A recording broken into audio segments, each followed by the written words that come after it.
My husband told me that I should thank him every day because he is doing me a favor by settling with me. Now he is the one chasing me. My husband Jason started saying he settled for me about 6 months after our wedding when his high school ex Whitney moved back to town looking like an Instagram model. Suddenly I was supposed to be grateful he chose me over all his other options. He'd say it casually like it was fact. You know I settled for you, right? You should appreciate what you have. When I'd cook dinner, he'd say, Whitney was a chef at a real restaurant, but I settled for your basic cooking. When I'd dress up for date night, he'd say, you look nice, but remember I could have had anyone.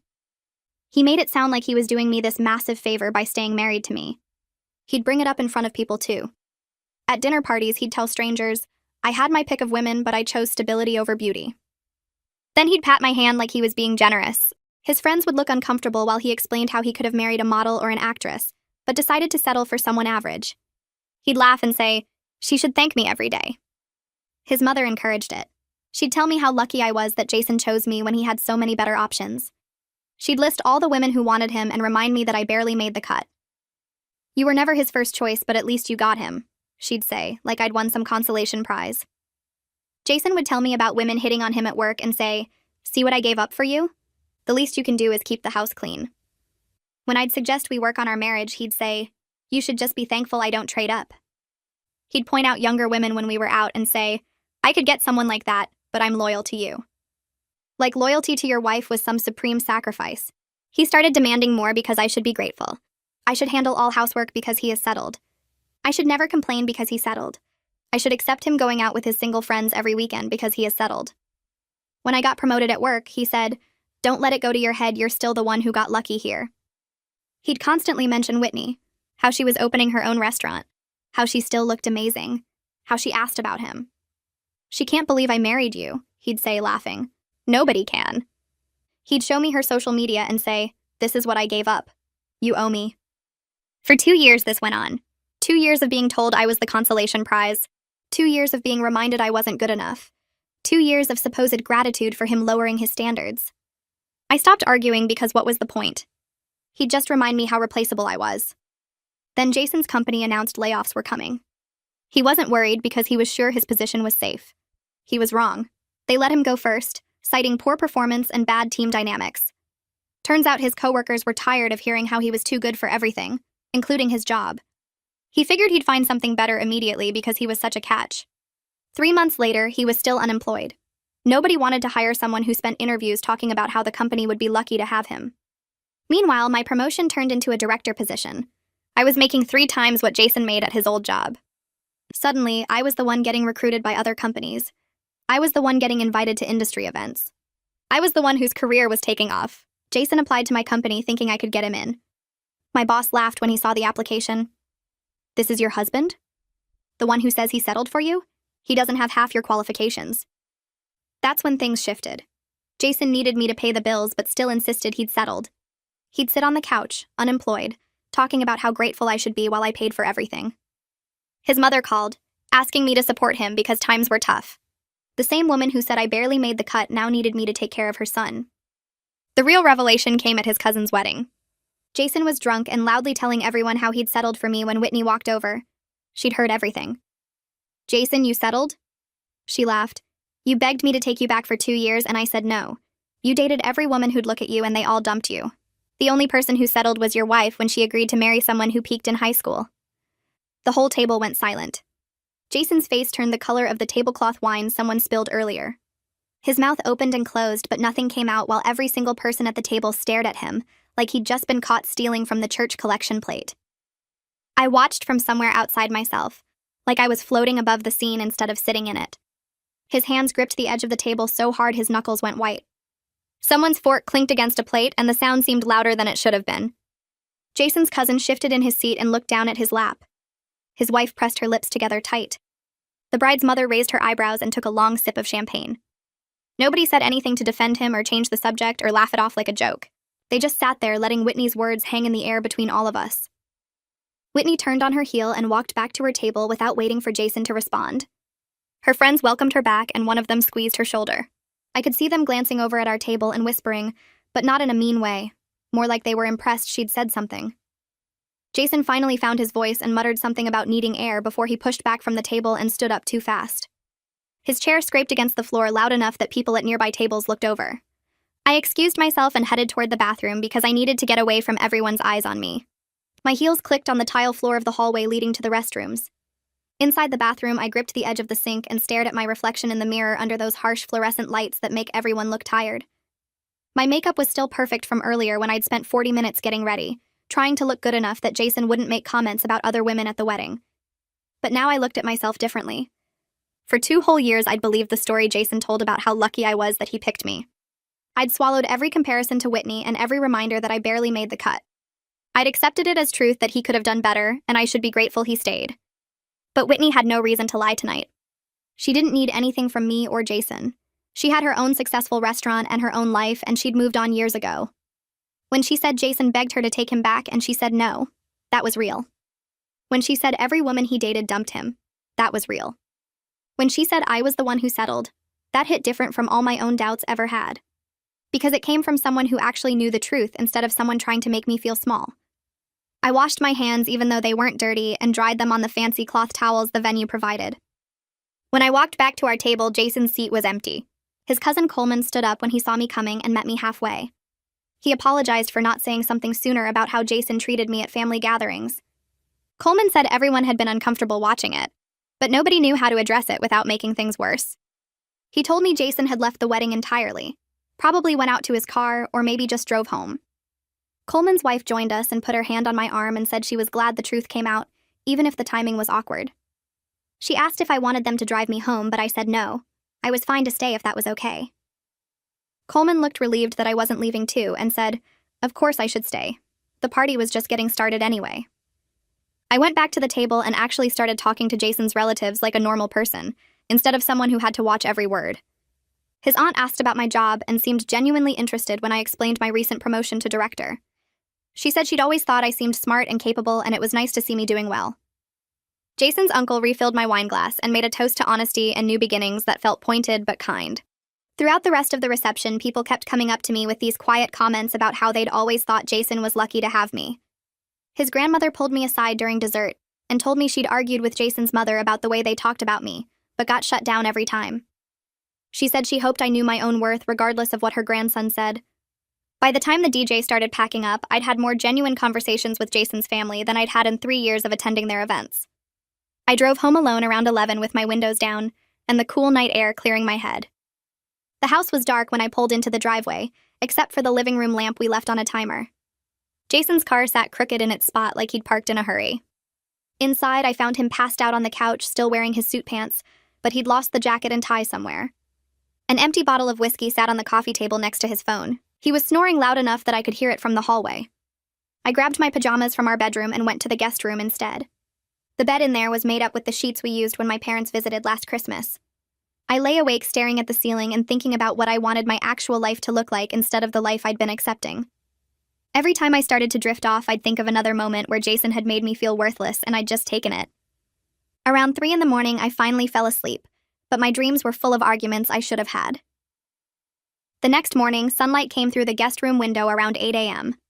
I heard Jason moving around in the kitchen, cabinet doors opening and closing, the coffee maker beeping.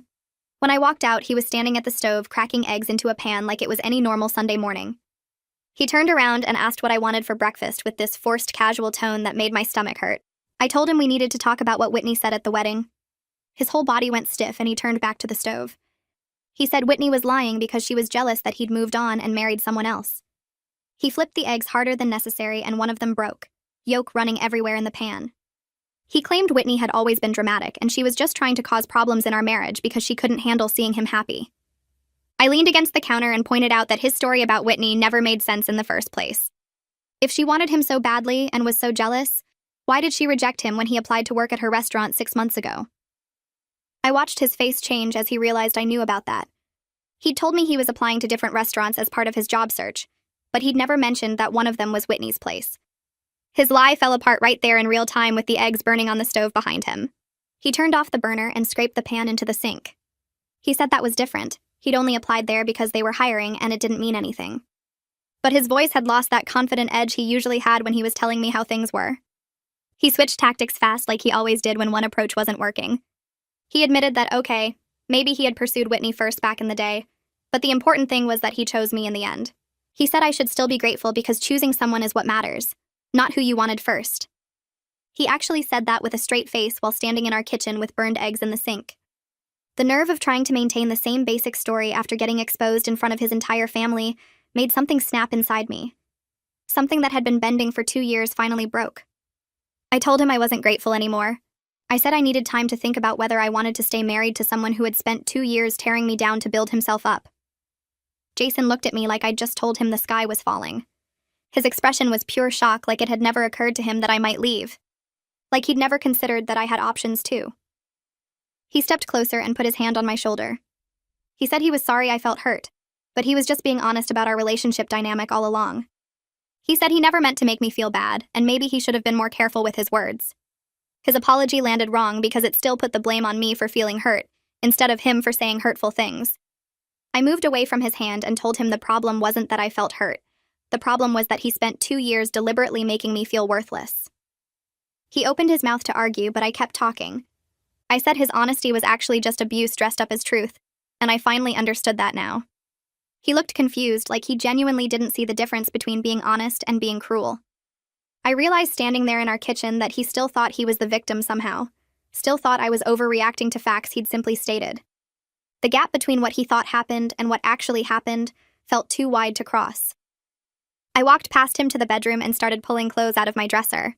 I told him I was going to stay with Maggie from work for a few days while I figured things out. He followed me into the bedroom and his whole face changed. He asked what I meant by figuring things out and his voice went higher. I kept packing and said I needed space to think about our marriage without him telling me how to think about it. He grabbed my arm gently and said we should go to marriage counseling instead. I stopped packing and looked at him. 2 years of me suggesting counseling and him saying we didn't need it because the problem was just me being ungrateful. Now that I was actually leaving, he suddenly wanted to work on things. I pulled my arm away and said it was interesting how he only wanted counseling now that there were consequences for him. He said that wasn't fair and he'd always been willing to work on us. The lie was so blatant, I almost laughed. I grabbed my suitcase from the closet and started throwing clothes into it without folding them. He followed me back and forth between the dresser and the bed, making promises. He said things would be different and he'd stop comparing me to Whitney. He said he'd be more appreciative and recognize everything I did for us. He said he loved me and didn't want to lose me.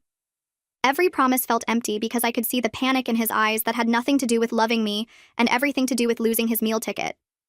I asked him if he'd be making these promises if he still had his job and was making more money than me. He didn't answer, which was answer enough. I zipped the suitcase and pulled it off the bed. He kept following me as I gathered my toiletries from the bathroom. He said he'd do whatever it took and asked what he could do to make me stay. I told him there was nothing he could do right now because I needed space and time away from him. His face crumpled, and for a second I almost felt bad, until I remembered 2 years of him telling me I should be grateful he stayed. I called Maggie from the guest room while Jason sat on the couch with his head in his hands. She answered on the second ring, and I asked if I could stay with her for a few days. She didn't ask questions or hesitate, just said she'd be there in an hour and to have my stuff ready. I thanked her and hung up. Jason heard me on the phone and came to the guest room doorway. He asked where I was going, and I said a friend's place. He asked which friend, and I said it didn't matter. He got angry then and said I was being dramatic and throwing away our marriage over nothing. I looked at him standing there unemployed in the house I paid for, telling me I was dramatic for leaving after 2 years of abuse. I said if it was nothing, then he shouldn't mind me taking a few days away. He didn't have a response to that. Maggie's car pulled up exactly 1 hour later. I watched from the window as she got out and walked up to the door. Jason answered before she could knock, and I heard him trying to explain that this was all a misunderstanding. Maggie's voice was firm when she said she was just here to pick me up and he should step aside. I came out with my suitcase and Maggie took it from me without a word. She carried it to her car while I grabbed my work bag and laptop. Jason stood in the doorway looking lost as Maggie loaded my stuff into her trunk. I walked past him and he said my name, but I kept going. Maggie opened the passenger door for me and I got in. As we pulled away, I looked back once and saw him still standing in the doorway watching us leave. On the drive, Maggie didn't ask what happened or why I was leaving. She just drove and let me sit in silence. After about 10 minutes, she said that everyone at work had noticed something. I asked what she meant, and she said I always seemed happier at the office than anywhere else. She said whenever I came back from lunch or a weekend, I looked tense, but by the end of the workday, I'd be smiling and engaged. She said she'd wondered if things were okay at home but didn't want to pry. I felt tears start but pushed them back. I said things hadn't been okay at home for a long time. She reached over and squeezed my hand once, then went back to driving. Maggie's house was a small 2-bedroom in a quiet neighborhood. She pulled into the driveway and helped me carry my stuff inside. The spare room had a bed and a dresser, and she'd already put fresh sheets on. She said I could stay as long as I needed with no pressure or timeline. I asked if she was sure, and she said she'd been hoping I'd leave him for months, based on the little bits I'd mentioned about our relationship. She said she had a friend who went through something similar, and she knew how hard it was to actually walk away. I sat on the bed and finally let myself cry. Maggie sat next to me and didn't say anything, just handed me tissues when I needed them.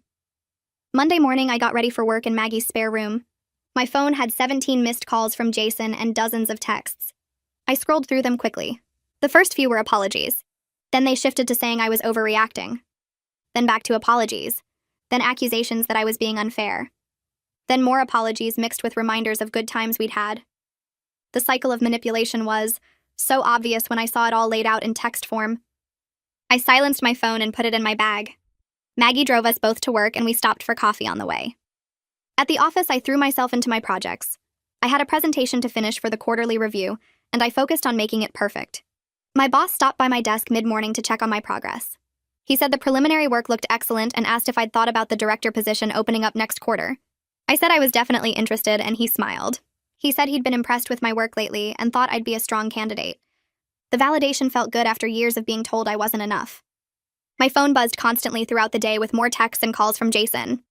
I kept it on silent and ignored every notification. At lunch, I sat with Maggie and some other coworkers. They talked about their weekends, and I mostly listened. Nobody asked why I seemed distracted, and I was grateful. Work felt like the only place where my worth wasn't constantly questioned. Here I was valued for what I actually did instead of being compared to someone else. By the end of the day, I'd finished the presentation and sent it to my boss. He responded within minutes, saying it was exactly what he needed. That evening, back at Maggie's house, she suggested I talk to someone in HR about employee assistance programs. She said our company had good benefits, including free counseling sessions. I hadn't even thought about that, but she pulled up the information on her laptop and showed me.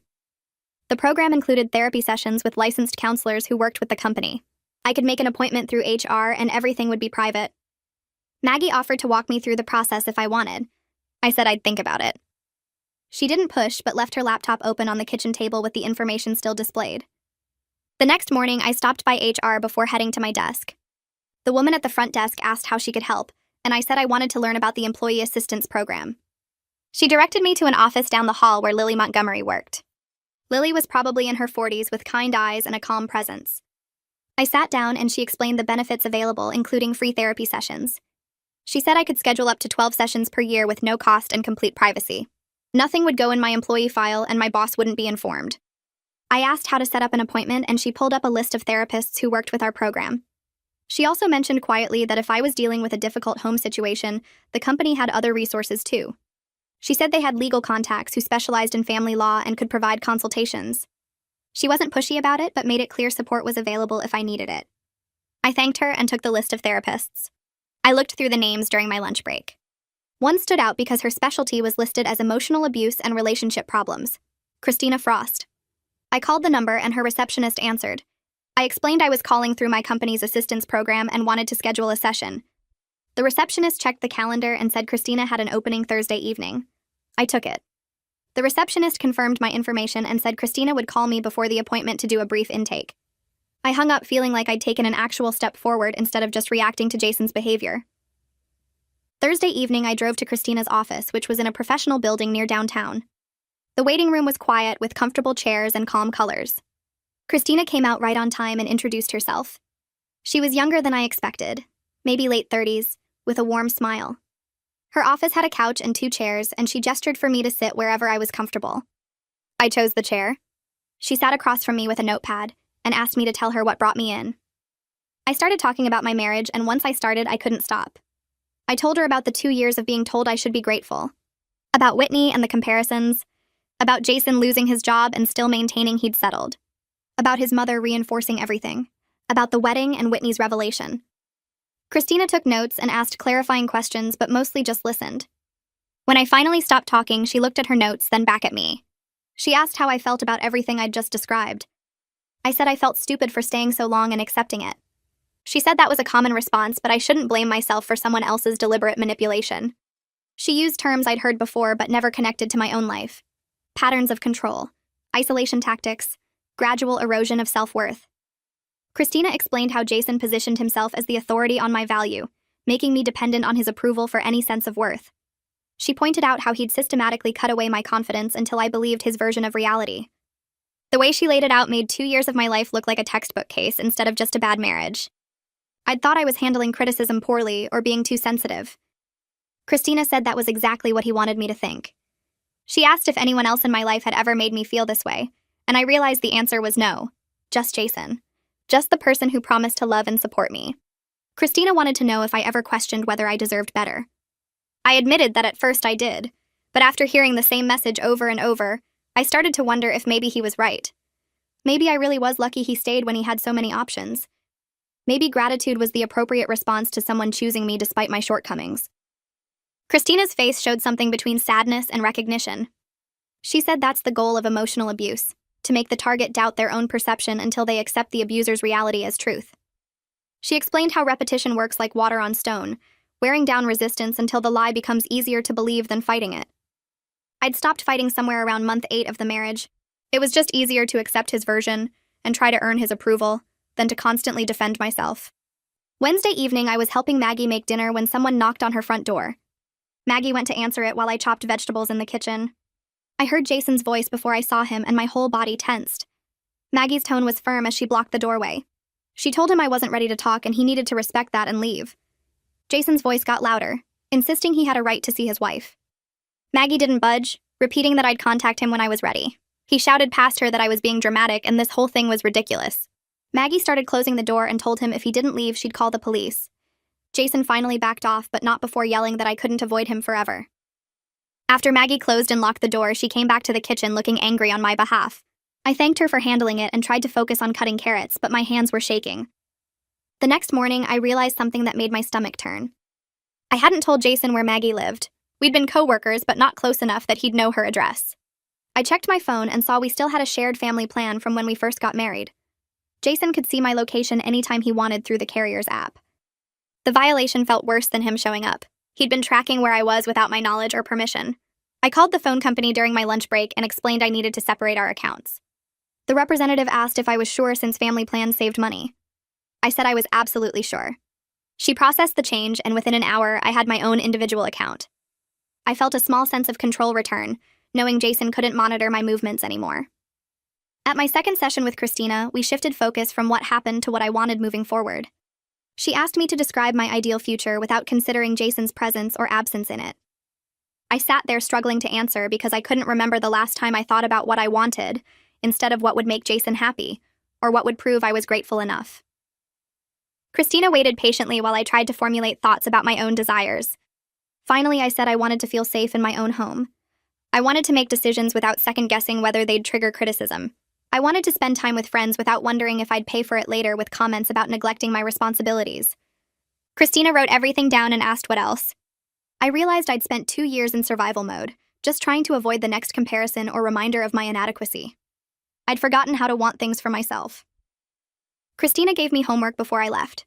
She wanted me to write down what a healthy relationship would look like, and what boundaries I needed to feel respected.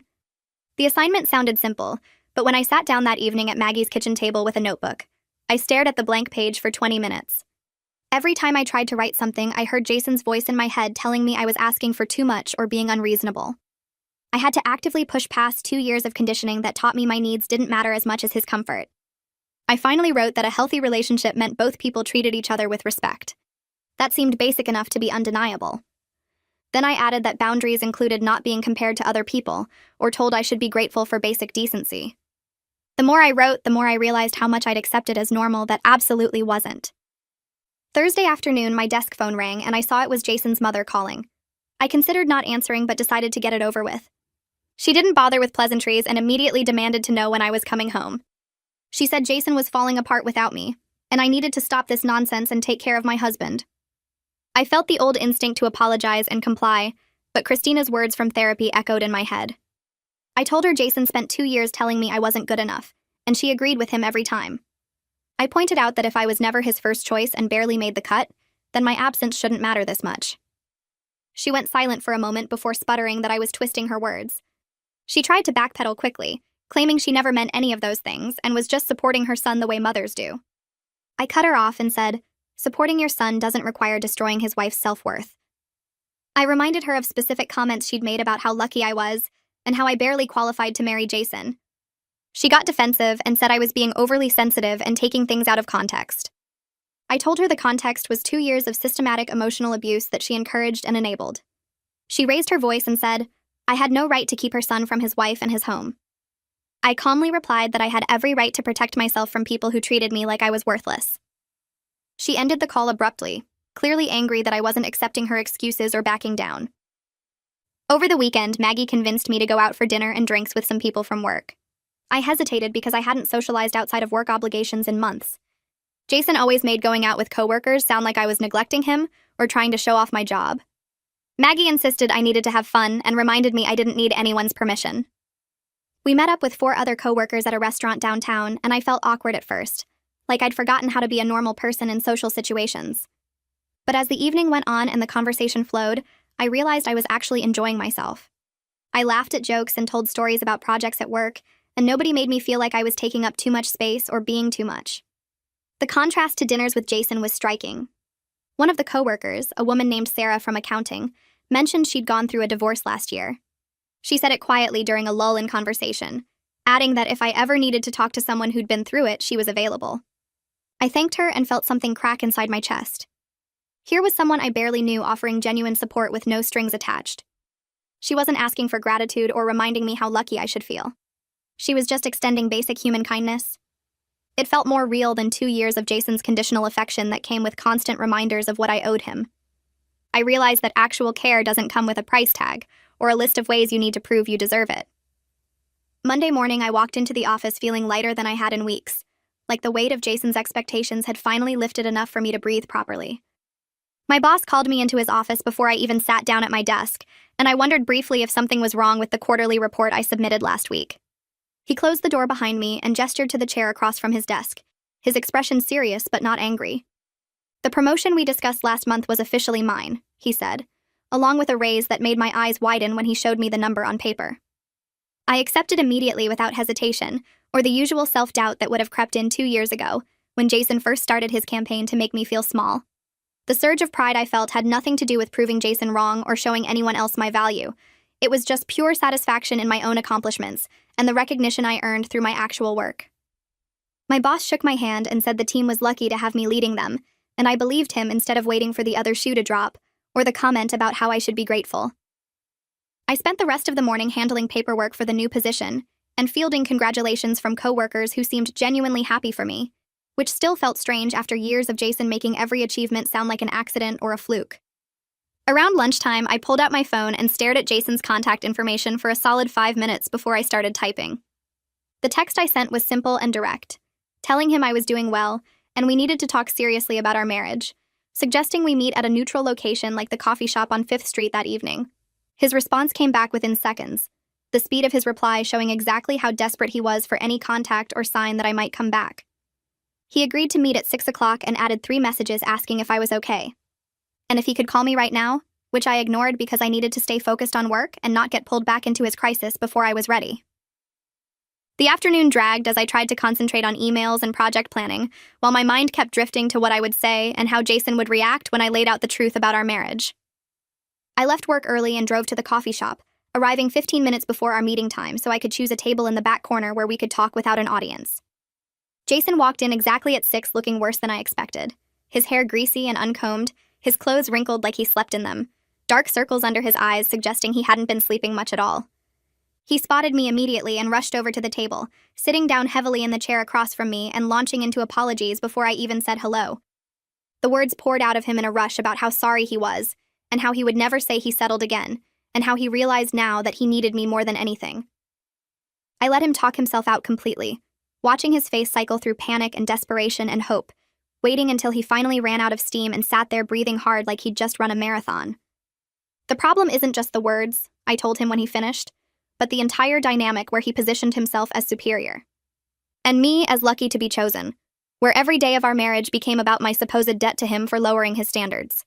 He tried to interrupt and explain that he didn't mean it that way, but I kept talking over him, my voice steady and calm as I explained that his recent apologies only came after consequences affected him, after he lost his job and his income and his ability to feel superior. Jason's face crumpled and he asked what he could do to fix things, his voice breaking on the last word like a child who broke his favorite toy. I told him honestly that I didn't know if this was fixable because the damage went deeper than a few mean comments. It was 2 years of systematic tearing down that made me internalize the message that I wasn't good enough. He reached across the table like he wanted to grab my hands, but stopped when he saw my expression, his own hands hovering in the air before falling back to his lap. I explained that the hurt doesn't heal overnight just because he changed his tune when his circumstances changed, that real healing takes time and work, and genuine understanding of why the behavior was wrong in the first place. Jason suggested marriage counseling again, the same thing he brought up when I first left, but this time I had conditions ready. I would consider counseling only if he also committed to individual therapy to address why he felt the need to tear me down, why he needed to make me feel worthless to feel valuable himself. His hesitation was immediate and obvious, his eyes shifting away from mine as he processed the requirement, which told me everything I needed to know about whether he truly understood that he was the problem. I need more time and space to figure out what I want, I said, as I stood up from the table and he reluctantly agreed, though the panic in his eyes was clear as day. Walking out of the coffee shop, I felt clearer about the situation than I had in years, like someone turned on lights in a room I'd been stumbling through in the dark. That week, I made an appointment with Nathaniel Montgomery, the divorce attorney Lily from HR had recommended during our last conversation about resources available to me. His office was downtown in a modern building with glass walls and expensive furniture, the kind of place that made clear this wasn't going to be cheap if I actually filed papers. Nathaniel was straightforward and professional as he explained the divorce process in our state, walking me through timelines and requirements and what I could expect at each stage. The part that stung was learning that my higher income would likely mean I'd have to pay some support to Jason during the proceedings, maybe even after, depending on how long the marriage lasted and what the judge decided. The idea of paying support to Jason after everything he put me through felt deeply unfair, like adding insult to injury. But Nathaniel explained that's just how the law works with income disparity, regardless of who caused the marriage to fail. He also noted that emotional abuse was hard to prove in financial terms, though it could be documented and might matter for custody if children were involved, which thankfully they weren't. I left Nathaniel's office carrying paperwork I hadn't filed yet, divorce documents that sat in my bag like a loaded gun I wasn't sure I'd use. But knowing exactly what my options were made me feel less trapped and more in control, like I had a clear exit strategy even if I wasn't completely certain yet whether I wanted to pull that trigger. My next therapy session with Christina focused on building my own worth separate from Jason's voice in my head. She handed me a worksheet about self-compassion and asked me to identify when I was being kind to myself versus when I was repeating Jason's criticisms as if they were facts. The exercise made me realize that most of my inner dialogue sounded exactly like him telling me I should be grateful, that I wasn't good enough, that I was lucky anyone wanted me at all. Christina explained that after 2 years of hearing those messages constantly, my brain started saying them automatically even when Jason wasn't around. She taught me to notice when that critical voice appeared and ask myself if I would talk to a friend that way, because the answer was always no, but I'd been doing it to myself for so long it felt normal. We practiced replacing those thoughts with actual facts about my life, like my successful career, my supportive friends, my ability to handle difficult situations with grace. The homework she gave me was to write down every time I caught myself thinking something Jason used to say, and counter it with evidence that the thought wasn't true.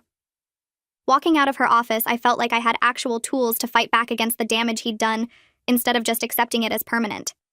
That night at Maggie's place, I started journaling like Christina suggested, just writing whatever came to mind without editing or stopping. The first page was mostly surface-level stuff about my day at work and what I ate for dinner. But then something shifted and I started writing about all the times Jason made me feel small. Page after page filled with anger, I didn't even know I'd been holding back, all the things I wanted to scream at him, but never did because I was too busy performing gratitude like he demanded. I wrote about the dinner party where he told strangers I was average while patting my hand like he deserved applause for lowering his standards. I wrote about every comparison to Whitney, every reminder that I should thank him, every moment he made me feel like a consolation prize he was generous enough to accept. My hand cramped from writing so fast, but I couldn't stop because years of suppressed rage was finally coming out onto paper, where it couldn't hurt anyone, but also couldn't be ignored anymore. When I finally put the pen down, my journal had 20 pages of raw anger and hurt that I'd been swallowing down while pretending to be thankful he stayed. Reading back through it, I realized how much energy I'd spent managing his ego instead of protecting my own heart, how exhausting it was to be grateful for someone who treated gratitude as the bare minimum I owed him for existing in his life. 3 days later, Jason called while I was at work and asked if he could take me to dinner to show me he was changing. Part of me wanted to say no because I wasn't ready to see him yet, but another part was curious about whether he was actually doing the work, or just saying whatever he thought I wanted to hear. I agreed to meet him at a nice restaurant downtown on Friday night, partly because the public setting felt safer than being alone with him at home. When I arrived at the restaurant, Jason was already there waiting at a table by the window, and I could tell immediately that he'd put serious effort into his appearance. His hair was freshly cut. He was wearing the button-down shirt I bought him last year, that he always said was too formal for his style, and he'd shaved properly instead of the patchy stubble he'd been sporting for months. He stood up when he saw me approaching and pulled out my chair, which he hadn't done since our first few dates years ago, before he decided I should be grateful he showed up at all. Sitting down across from him felt strange after weeks apart, like looking at someone familiar but also different in ways I couldn't quite identify yet. Jason launched into what was clearly a prepared speech about how he'd been taking the job search more seriously, and had 2 interviews this week at actual companies where he focused on his qualifications, instead of acting like they'd be lucky to have him. He told me about the first interview at a tech startup where he talked about his marketing experience and asked thoughtful questions about their company culture, instead of lecturing them about what they should be doing differently. The second interview was at an advertising agency, and he said he made it through the entire conversation without once mentioning that he was overqualified or that his previous company made a mistake letting him go. I listened to him talk and noticed he seemed genuinely proud of himself for basic professional behavior that should have been his standard all along, but I also recognized that acknowledging he'd been doing it wrong was at least a small step forward. Then he admitted something that actually surprised me, that he'd started seeing a therapist 2 weeks ago, even though he was skeptical at first because he didn't think therapy was necessary for someone like him. The way he said it revealed that he still thought of himself as above needing help, but at least he was going, which was more than I expected. I asked him what his therapist had said about our marriage, and Jason's expression shifted to something uncomfortable, as he admitted they'd been talking about his insecurity. He explained that his therapist helped him see how comparing me to Whitney was actually about his own fear of not being good enough, not about me actually being less than anyone else. The insight genuinely surprised me because in 2 years of marriage, Jason had never once acknowledged that his behavior came from his own issues, rather than my deficiencies.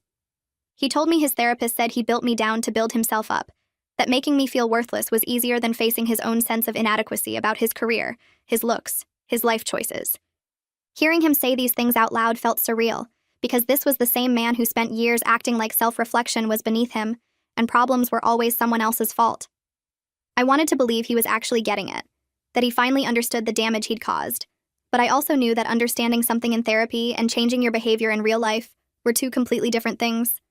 We sat there having the most honest conversation we'd had in years, with Jason admitting he built himself up by tearing me down, because it made him feel less like a failure when his career stalled, and his life didn't match the image he had of himself in high school. He said when Whitney moved back looking successful and beautiful, it reminded him that he peaked at 17, and everything since then was just disappointing reality he couldn't accept.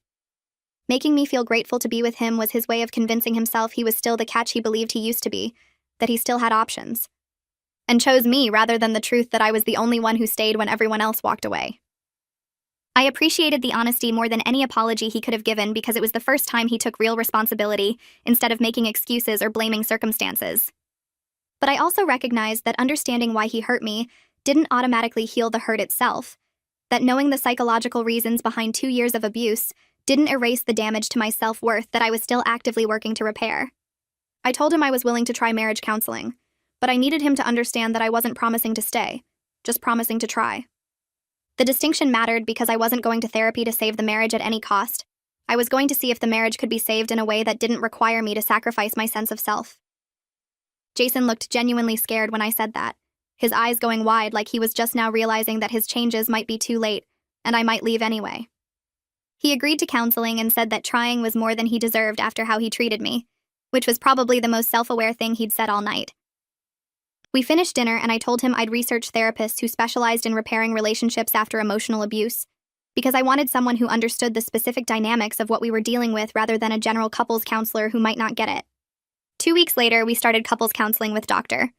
Rosanna Chase, whose office was in a quiet building near the park, with comfortable chairs and soft lighting that felt less clinical than I expected. The first session was tense as we each described our version of the marriage while Dr. Chase listened carefully without taking sides or offering immediate solutions. Jason talked about feeling inadequate and using me as a target for his insecurity, which matched what he'd told me at dinner, but hearing him say it in front of a professional made it feel more real somehow. I talked about 2 years of being told I should be grateful, of having my worth tied to his willingness to stay, of losing myself in the performance of thankfulness he demanded. Doctor. Chase took notes and asked clarifying questions that made both of us think harder about what we were saying, pushing us to be specific about behaviors and feelings rather than staying in vague generalizations. At the end of the session, she explained that repairing a marriage after emotional abuse takes significant time and consistent effort, that Jason would need to demonstrate changed behavior over months, not weeks, and that I would need space to heal while also being willing to observe whether real change was happening. Doctor. Chase gave us homework assignments about communication and respect, asking us to practice having conversations where we each took turns speaking without interruption. The exercise felt awkward at first because our normal pattern was Jason talking and me listening, or Jason criticizing and me defending. So taking turns speaking and actually hearing each other required conscious effort that didn't come naturally. She gave us specific rules, like the speaker gets 3 uninterrupted minutes to express a complete thought, while the listener just focuses on understanding rather than preparing their response. Then the listener had to summarize what they heard before they got their turn to speak, which forced us both to actually pay attention instead of just waiting for our chance to talk. We practiced in session with Dr. Chase, watching and gently correcting us when we fell into old patterns, like Jason dismissing my feelings or me apologizing for having needs. Gradually, over the next few sessions, we started actually hearing each other instead of just performing our usual roles, having real conversations about hurt and hope and what we each needed to feel safe in the relationship.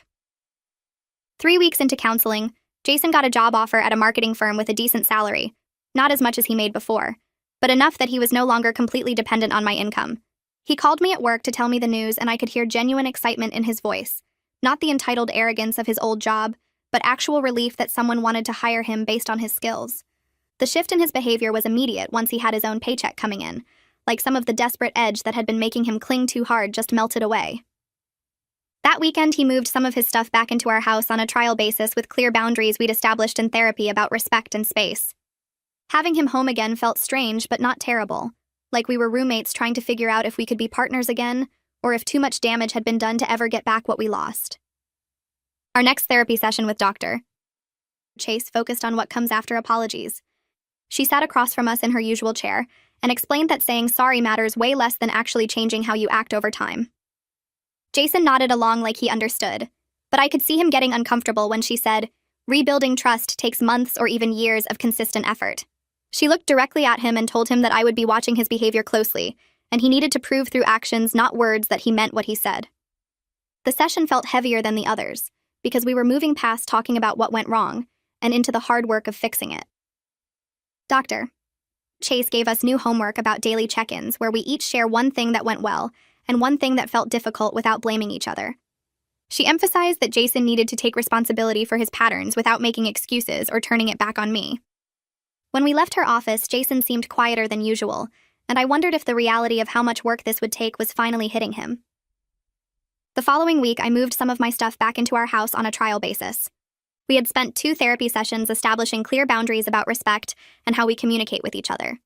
Jason helped me carry boxes in from my car, and I noticed he was being careful not to make any jokes or comments that might sound dismissive. The first few days felt awkward, like we were roommates who barely knew each other instead of a married couple. But Jason actually followed through on the things we discussed in therapy without me having to ask or remind him. He did the dishes after dinner, took out the trash on schedule, and stopped himself mid-sentence a few times when he started to compare me to anyone else. I caught him doing laundry one afternoon without being asked, and realized this was the first time in our entire marriage he had done that voluntarily. The effort was noticeable, even if everything still felt fragile and uncertain. 3 weeks into living together again, we had our first real setback. Jason made a comment about how I folded the towels differently than his mom used to do them, and I felt my whole body tense up. The old pattern was right there, ready to repeat itself, with him criticizing how I did basic household tasks.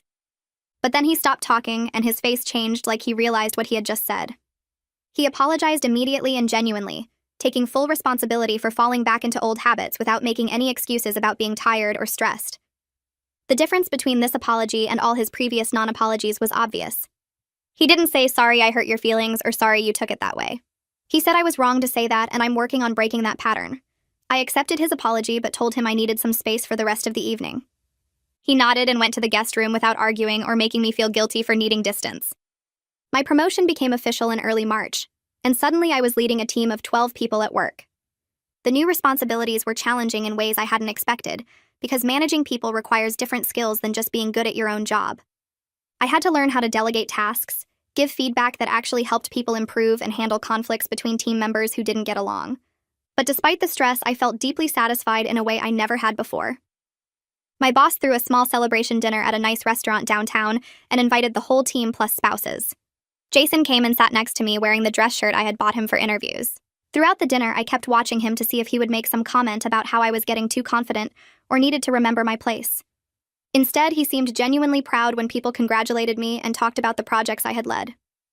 When my boss mentioned how I had turned around a failing account, Jason smiled and squeezed my hand under the table. The gesture felt real, not performative, like he actually wanted me to succeed instead of feeling threatened by it. 2 days later, Jason's mother called my work number, which she had never done before. I almost didn't answer because I assumed she was calling to complain about something or tell me I wasn't supporting Jason enough. But when I picked up, she congratulated me on the promotion in this stiff, formal voice that sounded like she was reading from a script. She asked how I was handling the new responsibilities and if Jason was being supportive. The conversation only lasted a few minutes, but the effort to be civil was so noticeable compared to how she usually treated me. After we hung up, I sat there confused until I realized Jason must have had a serious conversation with her about respecting me. That evening, I asked him about it, and he admitted he had told his mother she needed to stop putting me down, or he would limit contact with her. He said it wasn't easy because she got defensive and accused him of choosing me over family. But he held firm and told her that I am his family, and she needed to treat me accordingly. In my individual therapy session with Christina, I talked about how scared I was that Jason's changes were only temporary. I told her I kept waiting for him to go back to his old behavior once he felt secure in the marriage again. Christina listened carefully, and then reminded me that protecting myself emotionally while also giving the marriage a chance was both possible and wise. She explained that I didn't have to choose between being open to reconciliation and maintaining boundaries that kept me safe. We practiced some exercises where I identified my non-negotiable boundaries and what I would do if Jason crossed them. Christina validated my fear that the changes might not last, but also pointed out that I was already seeing consistent effort over several weeks, which was more than I had seen in years. She told me to trust my gut and pay attention to patterns over time, rather than individual moments. The session helped me feel less like I was being naive for trying to make the marriage work. 6 months after the wedding, where Whitney exposed Jason's lies, we went to his cousin Coleman's anniversary party. I was nervous about seeing Jason's extended family again after that public scene. But when we arrived, people came up to us and commented on how different our dynamic seemed. Coleman's wife pulled me aside and said she was glad to see me looking happier, and that she had always thought Jason was lucky to have me. Throughout the party, Jason introduced me to people by talking about my work accomplishments and the team I was leading. He didn't make any self-deprecating jokes at my expense, or try to position himself as the one who settled. When his uncle asked how things were going, Jason said we had been working hard on our marriage, and he was grateful I gave him another chance. The response felt genuine, not like a performance for other people. Whitney showed up at the party with her new boyfriend who worked in finance and seemed nice enough. I felt my stomach clench when I saw her because even though she had told the truth at the wedding, that moment had been so dramatic and public. She spotted me near the bar and walked over alone while her boyfriend talked to some other guests. Whitney apologized for the way she had revealed everything at the wedding and said she knew it must have been hard for me even though it needed to be said. I thanked her and told her that sometimes the truth needs to be dramatic to break through years of lies. She smiled and said she hoped things were getting better for me. We talked for a few more minutes about her restaurant and my new position at work. The conversation felt surprisingly easy, and I realized I didn't resent her for being the standard Jason had used against me. She was just living her life while Jason had made his own choices about how to treat me. Later, I saw Jason and Whitney having a brief conversation near the dessert table. I couldn't hear what they were saying, but I watched Jason's body language carefully for any signs of him flirting or acting like he still wanted her. Instead, he seemed respectful and kept appropriate distance. When he came back to me, he said he had apologized to Whitney for how he had acted toward her in the past, using her as some impossible standard, and refusing to accept when she was rejected him. He said she had been gracious about it and wished us both well. Watching him take accountability without making excuses or trying to minimize what he had done showed me real growth. The old Jason would have blamed Whitney for leading him on, or claimed he never really cared that much anyway. That night after we got home from the party, Jason and I stayed up late talking about the future. We sat in the living room with the lights dim and had the most honest conversation we had ever had about whether we actually wanted to stay married. Jason admitted he was terrified I would leave and said he understood he created that fear through his own actions. He told me he was committed to earning back my trust however long it takes, and he knew he might never fully repair the damage he caused. I told him honestly that I wasn't sure yet if we would make it long-term, but I was willing to keep trying as long as the progress continued. We agreed to keep going to counseling and taking things one day at a time without pressure for immediate answers about forever. The conversation didn't resolve everything, but it felt like we were finally being real with each other instead of performing roles we thought we were supposed to play. A few weeks after the party, Jason asked me if I thought we would stay married long term. We were sitting at the kitchen table finishing dinner when he brought it up. I put down my fork and looked at him, really thinking about my answer before I spoke. I told him honestly that I wasn't sure yet if we would make it, but I was willing to keep trying as long as he kept making progress.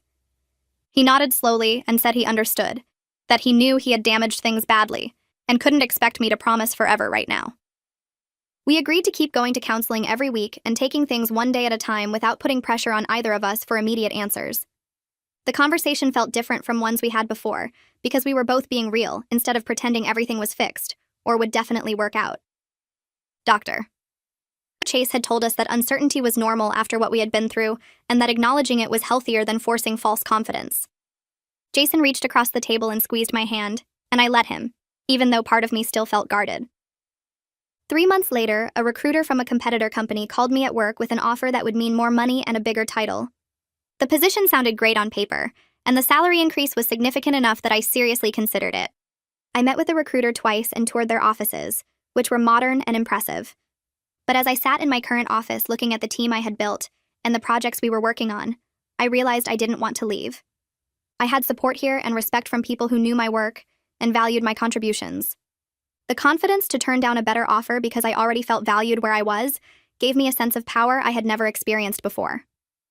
I called the recruiter back and declined politely, thanking them for the opportunity, but explaining I was happy in my current position. When I told Maggie about it later, she laughed and said that was the most self-assured thing she had ever heard me say. Knowing I could walk away from something good because I already had something good felt like proof I had changed from the person who used to accept whatever scraps Jason threw my way. Our third wedding anniversary arrived on a Tuesday in October. Jason and I decided to stay home instead of going out, both of us wanting something quiet and private. He made dinner while I set the table with the nice dishes we only used for special occasions. We ate slowly and talked about how different this year felt from the previous two, when I had spent our anniversaries trying to be grateful enough to earn his approval. Neither of us pretended the past hadn't happened, or that everything was perfect now. We acknowledged the work we had both done in therapy, and the genuine effort Jason had made to change his behavior patterns. He apologized again for the years he spent tearing me down, and this time the apology felt real, because it came with consistent changed actions behind it. I told him I appreciated that he was trying, and that I could see the difference in how he treated me now compared to before.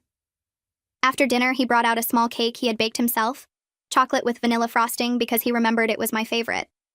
The gesture was simple, but it meant something because he had put thought and effort into it without expecting praise or recognition. As I leaned forward to blow out the 3 candles Jason had placed on the cake, I closed my eyes for a moment and let myself think about everything that had changed. Whether this marriage survived long-term or not, I had reclaimed something important that Jason had tried to take from me. I learned that being someone's choice meant nothing if they used that choice as a weapon to make you feel worthless. I was building a life now where I knew my value came from inside me, not from someone else's opinion of whether I was good enough. That foundation would serve me well whatever happened next, whether Jason and I stayed together or eventually went our separate ways. I opened my eyes and blew out the candles while Jason watched me with an expression I couldn't quite read. The future was still uncertain, and I was okay with that uncertainty because I finally trusted myself to handle whatever came next.